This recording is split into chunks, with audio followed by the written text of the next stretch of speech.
So hello and welcome ladies and gentlemen to Druid Academy episode 4, and today we have Mr. Animationz versus Malkorok Raid Finder. First of all, I can't look at his armory. Battle.net is broken. I looked at it when I got the message, so I think his item level was around 530, but I am not sure. And let's start with the UI. I like it, because it's basically my UI with a couple of tweaks. It's pretty good. Everything is at the right spot, nothing's obnoxious, everything works. No TPM though. I don't know if I'm blind or if you just don't have a boss mod. You should get a boss mod. Boss mods are amazing. Okay, you can't really raid without a boss mod anymore. In Raid Finder it might work, but if you're gonna do normal mode or even flex, you just can't raid without something like deadly boss mods, so get that. Next thing, you actually have a healer as a focus. And surprisingly, I think you're the first boomkin that actually uses Innervate. So that's awesome. Keep using Innervate. It's an amazing spell, and it's very underused. Next thing is fight specific. For Malkorok, use Nature's Vigil. It's awesome, okay? You will help healers stack up the bubbles, which means people won't take damage. And generally, for this fight, you want to have a lot of burst. You want to kill Malkorok as fast as possible. And Heart of the Wild, I feel, is weaker for Malkorok, because you don't have to do too much healing, and it's much better for you to do damage and a little bit of healing instead of just stopping doing damage and healing with Heart of the Wild. Oh yeah, almost forgot. When he's going from phase 2 back to phase 1, use Stampeding Roar so people can spread out much faster and they can soak the purple void zones. Now let's talk about the gameplay. So I'm happy to say that you're using your cooldowns properly. I love how you're begging for bloodlust in chat. You're like, Hero, please. I have my cooldowns. I want to do big damage. I need to do good deeps. Give me heroism or bloodlust or whatever. So that's pretty funny. But your cooldowns are good. Your dots, on the other hand, are not that great. Okay, they're not bad, but they're not excellent either. And it was actually fairly easy for me to monitor this because you were using the Boomkin version of AFDots. Which is an amazing add-on, by the way. I'll probably do an add-on spotlight on this. I've been using it for a couple of days and I am very happy with it. It helps you with the decision making process. If you ever played Boomkin, which I think you all did, there's a lot of decisions to be made on the fly.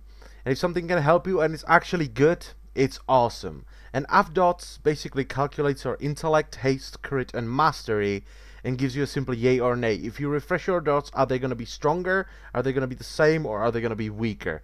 Plus, it tracks their duration, so it's a really good add-on.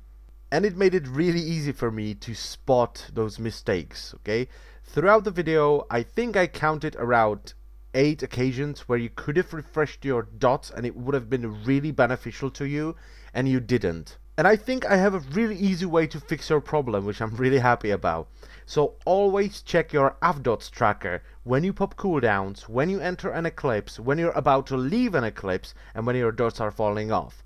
I believe that if you check the tracker when these 4 situations happen every time, it will fix your problem completely. Okay, so when you pop cooldown, enter an eclipse, you're about to leave an eclipse and your dots are falling off, just check your AFDots tracker and you will see it. Green, yay, red, nay. Moving on. Even though we're tracking Barkskin, I don't think you used it once. I don't think you used it even once. And Barkskin is really awesome, okay? With the 5.4 changes to Moonkin form, Boomkins are taking full damage from everything. And Barkskin helps with that. So when you're about to hit by something, use Barkskin. And when you get the Deadly Boss mod, you will actually know when you're about to hit by something and you can use it correctly. Next, you do not have Symbiosis. Symbiosis on this fight is pretty good and you have a lot of choice on this fight. For the overall benefit, you either use it on a DK tank, so he gets Might of Ursak, and you get Anti-Magic Shell for some additional damage reduction. Or you can use it on a Rogue or a Warlock, so you get some additional damage reduction. Or you can use it on a Shadow Priest, so he gets Tranquility. And before people start talking about it, he stopped doing stuff because the tanks were dying all the time and he just wanted the raid to wipe. Read the chat. Okay? That's why he's not doing anything for quite a while. But overall, your performance is pretty good. It was not bad. Your DPS is okay. It could be higher. If you work on your dots, I think it's gonna be much better. Your movement is not the best. Try to plan out your movement bit better. Okay, try to be a bit better with managing your movement.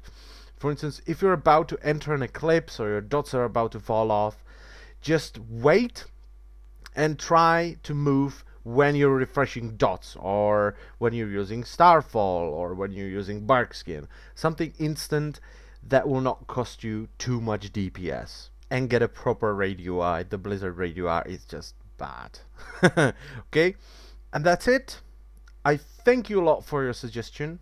I hope this video helped you.